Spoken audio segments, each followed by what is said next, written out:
Welcome back, guys. So I just want to apologize for last week.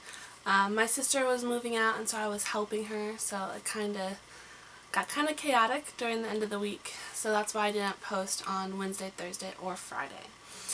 This week we're going to be back in Matthew, and we are looking at Matthew 9 through 13 today.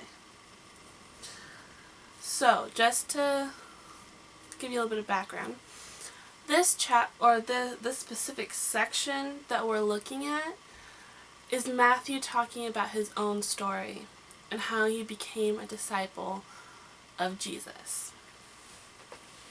So, it says, as Jesus went on from there, he saw a man named Matthew sitting at the tax collector's booth. "Follow me," he told him, and Matthew got up and followed him.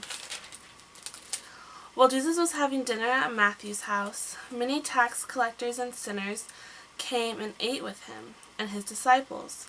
When the Pharisees saw this, they asked his disciples, "Why does your teacher eat with tax collectors and sinners?" On hearing this, Jesus said, "It is not the healthy who need a doctor, but the sick. But go and learn what this means. I desire mercy, not sacrifice, for I have not come to call the righteous, but sinners." So Matthew was a tax collector, and tax collectors were known for cheating people, so telling them to pay more than what they actually owe. And Matthew had quite the reputation, and he was quite wealthy actually. And when Jesus called him, he left everything. He dropped everything. He's like, "Okay, I'm going to follow you." And I know, to some people that seems crazy. But I think it's amazing. Because if you truly believe in the Lord and he calls you somewhere, you're going to drop everything and be like, "Okay, let's go." That's what faith is. And Matthew had faith. It's just amazing. And then later on it says that Jesus went to his house and had dinner with him, other tax collectors, and sinners. Now, if anybody has read the Bible, we all know that Jesus came to save everybody. But specifically, he came to save sinners, people who didn't know about him, or people that weren't necessarily doing the right things at the time. But the Pharisees, who were the religious elite, or the religious people of the time, were so stuck on not just presentation, but also on their rules. And so they were like, "Hey, why is he eating with sinners and tax collectors? Why is he doing that?" And Jesus is like, the healthy don't need doctors, the sick do. What he was saying was, you say that you're healthy, you say that you're righteous. Well, these people, they don't say that they're healthy, they don't say that they're righteous. They need me. And so he was willing to give up his reputation that he had at the time, which was a good reputation, to reach people like us that were not weren't the religious elite, or weren't maybe doing what was right. He gave up he didn't even care what he was giving up at all, because he's Jesus. But he was like, "I came for these people. I love these people. I came for them. I came to gather them up and to teach them about me. And hopefully they will believe in me and accept me." So what this pertains to us today is that no matter who you are or what you're doing in your life, God is right there with you, And He's ready to reach down to wherever you are and scoop you up to Him and hold you there.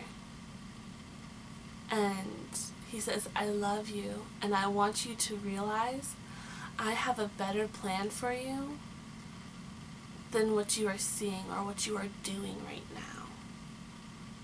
I have more planned for you. You just have to believe in me and accept my gift of salvation. And it's just amazing to me that Matthew went from a tax collector who was okay with cheating people and using the money that he cheated out of people to buy the best house, the best clothes, all this kind of stuff, to a follower of Christ who didn't care about all of that. He left all that behind. But he was a bridge to other tax collectors and to other sinners. He was the bridge for Jesus. He was there to help reach those people out. God chose each one of His disciples for a reason, just like He chose us for a reason. You have specific things that God has given you, and He wants you to use them for His good. He wants you to be a light wherever you are. Doesn't matter. And even if your family is a Christian, are Christians, you can still be a light within that, because we still struggle.